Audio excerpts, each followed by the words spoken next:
this thing on? Because it's getting ready to be on. Hello, everybody, and welcome to the podcast. My name is Greg Pokricki. Your guest name is Claire Petrie from Remedy Intelligence Staffing. We talk about hiring for the advanced manufacturing industry, workplace culture, upskilling within your own organization, and a bunch of other really important things that can help your business succeed. I think it's a really great episode. I hope you guys enjoy. Rate us on iTunes, and thank you so much for listening. Bye, guys.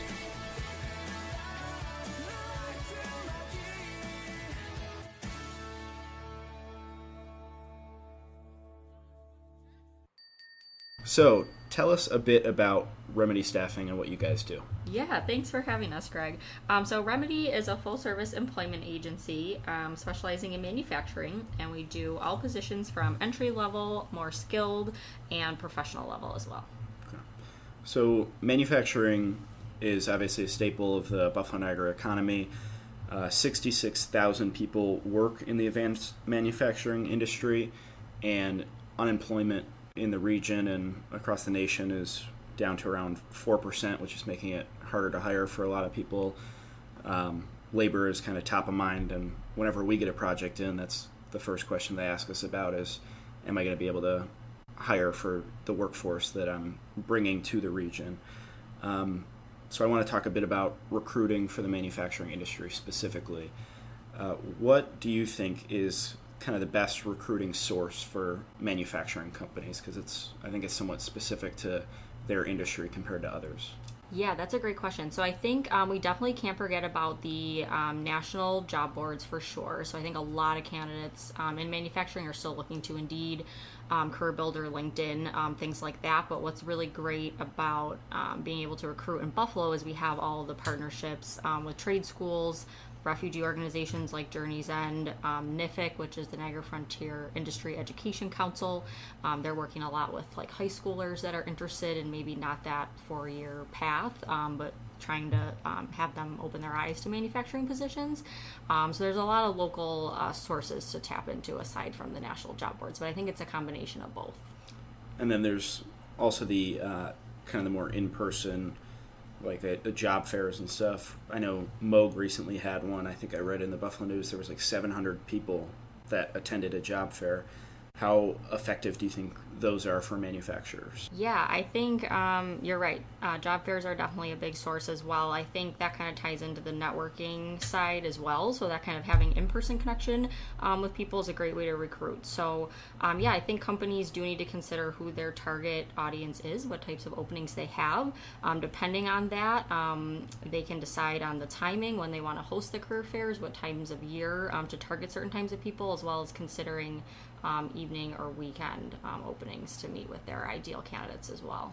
And those weekend slots or evening slots target maybe people that aren't unemployed but underemployed? Yeah, absolutely. Or since, like you mentioned, we have such low unemployment right now, sometimes they're folks that are currently, working and looking for a change, or, like you said, underemployed and could have a better suited opportunity for them. Right. And we do...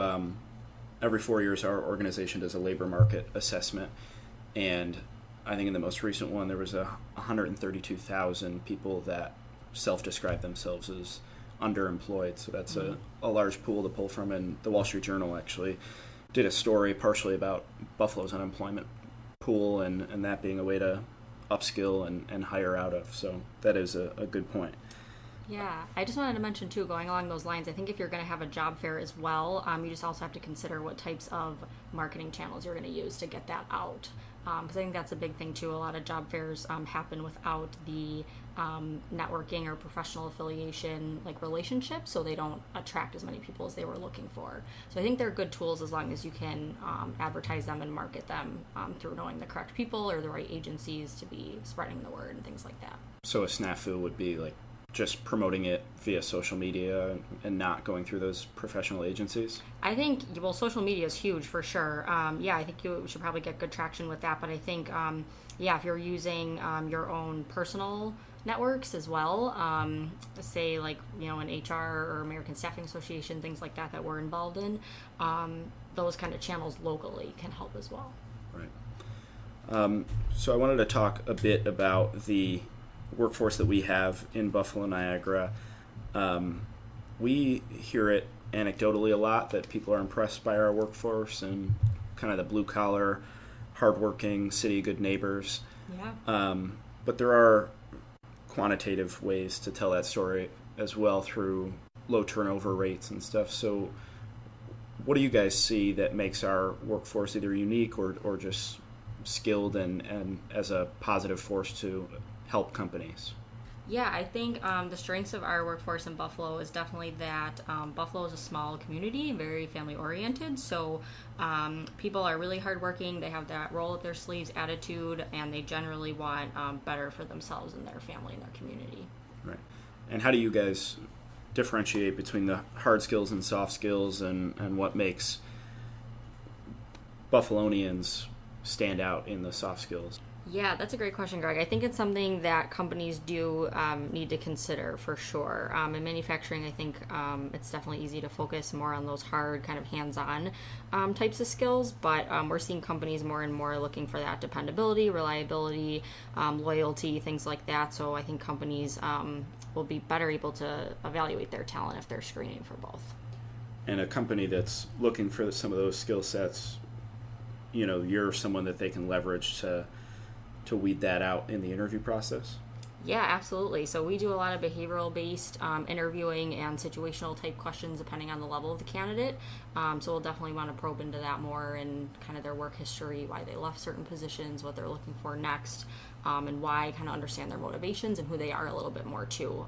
Because I think obviously when you hire someone, you bring that whole entire person to work and not just that technical knowledge. Right. So with recruiting being tough and a tight labor market, what are the specifics or machinations of the application process that can make it easier to get people in the door and break down barriers of entry? Yeah, that's a great question. So I think being an employer of choice starts with how you're interacting with applicants and candidates. So typical kind of things that we recommend our clients consider are their application process. So just how lengthy it is, how difficult it might be to access. A lot of candidates are doing things from their smartphones while they're on the bus, while they're traveling, things like that. So making sure things are mobily optimized. And then response time is a big one as well. So if you're using, again, those major job boards or just online application processes, candidates don't really hear from a live person sometimes right away. So keeping them engaged right from the beginning will help you be seen as an employer of choice, someone they really want to work for. And then once they get in the door, you can kind of further that relationship. So then once they are in the door, how important do you think the workplace culture is to keeping those people happy so that you don't have higher turnover and are constantly having to hire in such a tight labor market? Yeah, absolutely. So I think the workforce has changed a little bit when it comes to the old, like, traditional model of just sit at your desk from 9 to 5, I'll see you at the end of the day kind of thing. And we're seeing a lot of candidates and employees are looking for that constant feedback, learning opportunities, room for growth. So making sure that you're, again, targeting your culture and your environment to those types of people that you want to work for you, and offering what that type of workforce is looking for. Right. And there's obviously employers have to offer, everybody knows, competitive wages, competitive benefits, but what are the smaller things like, company picnics and incentive programs to keeping morale high? Yeah, absolutely. So I think, again, it depends on the type of workforce that you have and kind of being in tune on what they're really looking for. But we're seeing flexibility with work time or schedules, different types of vacation PTO programs, and professional development opportunities being big things that are important to folks these days.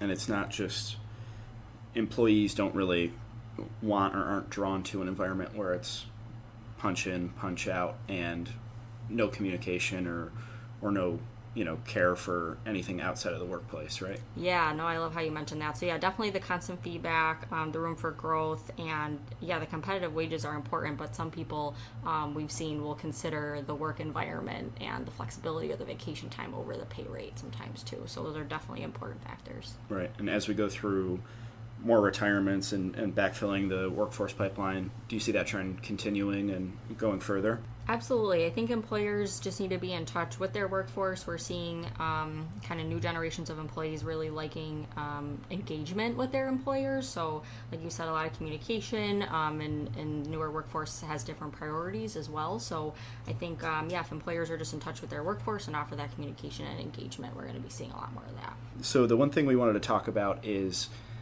how to make yourself, we talked a little bit through the application process, but how to make yourself more accessible to a workforce. Do you think things like being close to public transportation and location are helpful to that, or is that something a company doesn't have to worry about as much?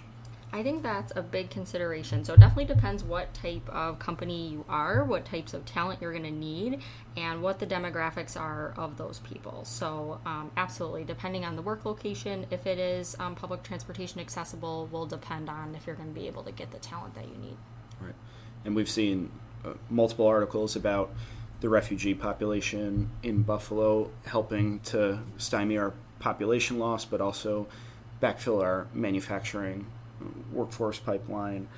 What do you think are there anything specific to that demographic that can help people hire, whether it is public transport or paper applications, things like that?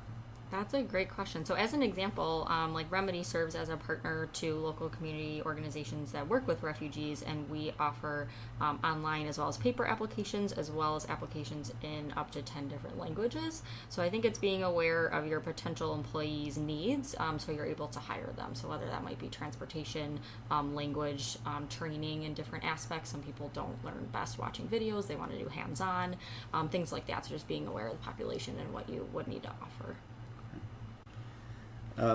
As it becomes more difficult to hire, retaining talent is important, but also to be able to promote from within and have upward mobility to scale people up and then backfill some of the lower level, entry level jobs seems important.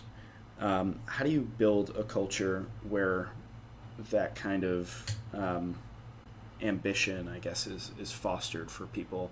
And as a company, how can you invest in your employees to give them that upward mobility?